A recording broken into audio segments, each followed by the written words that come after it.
kali ini kita akan membahas seputar sejarah. Pada tanggal 27 Desember 1949, Belanda mengakui kedaulatan Republik Indonesia Serikat atau RIS di bawah Konstitusi Federal tahun 1949. RIS memiliki kabinet parlementer sebagai menteri yang bertanggung jawab atas kebijakan pemerintah dengan kembali ke Negara Kesatuan Indonesia pada bulan Agustus 1950. Sistem kabinet parlementer tetap karena perjanjian antara pemerintah RIS dan Republik Indonesia atau Konstituen RIS. Pasal 83 Undang-Undang Dasar Sementara 1950 menyatakan bahwa menteri memiliki tanggung jawab penuh untuk kebijakan pemerintah. Selama 9 tahun berikutnya ada 7 kabinet dengan antara 18 dan 25 anggota. Pada tanggal 6 September 1950 sampai 21 Maret 1951, Perdana Menteri sekaligus pimpinan kabinet ini adalah Muhammad Natsir yang berasal dari Partai Majelis Syuro Muslimin Indonesia atau lebih dikenal Masyumi. Beberapa program kerja kabinet Natsir yang terkenal adalah pendaftaran Indonesia sebagai anggota Perserikatan Bangsa-Bangsa atau PBB. Kabinet ini harus mundur karena menghadapi mosi tidak percaya dari Partai Nasional Indonesia atau PNI atas sebuah produk hukum yang diduga menguntungkan Masyumi selaku partai pimpinan koalisi kabinet secara politis. Produk hukum tersebut adalah Peraturan Pemerintah Nomor 50 Tahun 1950 terkait Dewan Perwakilan Rakyat Daerah atau DPRD. Program Kabinet Natsir diantaranya mempersiapkan dan menyelenggarakan pemilihan umum untuk memilih Dewan Konstituante, menyempurnakan susunan pemerintahan dan membentuk pengungkapan negara, menggiatkan usaha mencapai keamanan dan ketentraman, meningkatkan kesejahteraan rakyat dengan mengembangkan dan memperkuat ekonomi rakyat. Kabinet pertama Ali Sastromijoyo adalah kabinet ketiga setelah pembubaran Negara Republik Indonesia Serikat atau RIS yang bertugas pada masa bakti 3 April 1952 hingga 30 Juli 1953. Kabinet Wilopo didemisionerkan berdasarkan keputusan Presiden Republik Indonesia Nomor 99 Tahun 1953. Kabinet ini termasuk Kabinet Zaken yang artinya kabinet yang jajarannya diisi oleh para tokoh ahli di dalam bidangnya dan bukan merupakan representatif dari partai politik tertentu. Adapun program kabinet dari Ali Sastromijoyo adalah mempersiapkan dan melaksanakan pemilihan umum, berupaya untuk mengembalikan Irian Barat agar kembali menjadi wilayah Republik Indonesia, serta meningkatkan keamanan dan kesejahteraan. Pada Kabinet Wilopo, Perdana Menteri sekaligus pimpinan kabinet ini adalah Wilopo, yang berasal dari Partai Nasional Indonesia atau PNI.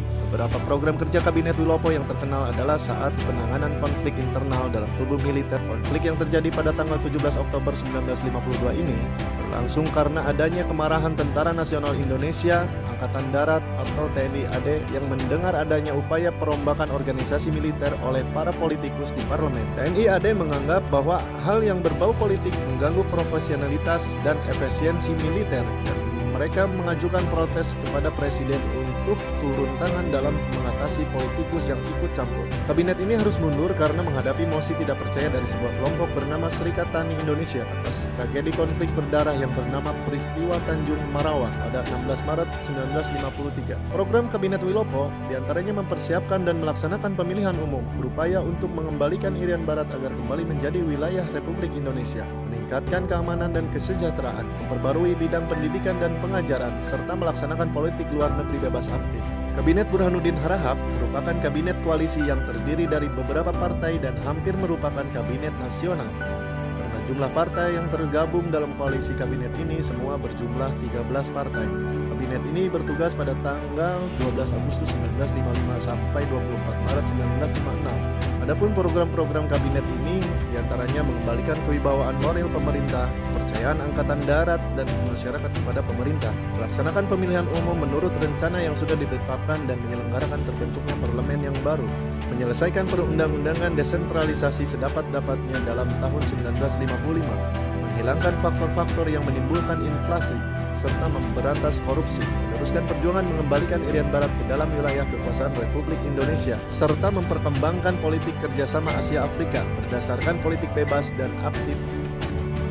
Pada periode 27 April 1951 sampai dengan 3 April 1952, Perdana Menteri sekaligus pimpinan kabinet ini adalah Sukiman Wirasanjoyo yang berasal dari Partai Masyumi. Beberapa program kerja kabinet Sukiman yang terkenal adalah isu-isu terkait hubungan industrial atau urusan perburuhan. Contoh isu hubungan industrial yang hangat dibahas dalam kabinet ini adalah penetapan upah minimum, pembentukan peraturan mengenai serikat buruh, dan gagasan mengenai tunjangan hari raya atau THR. Kabinet ini harus mundur karena menghadapi emosi tidak percaya dari seluruh partai politik yang ada atas sebuah dugaan penyelewengan teknis dan ideologis terkait dana bantuan asing atau MSA dari Amerika Serikat yang notabene adalah negara blok barat. Program Kabinet Sukiman diantaranya menjalankan politik luar negeri bebas aktif, memasukkan Irian Barat ke dalam wilayah Republik Indonesia secepatnya, menyiapkan undang-undang pengakuan serikat buruh, perjanjian kerjasama, penetapan upah minimum, dan penyelesaian pertikaian buruh. Pada Kabinet Juanda disebut juga Kabinet Karya. Pemerintah pada periode 9 April 1957 hingga 10 Juli 1959. Kabinet ini merupakan salah satu kabinet zakat.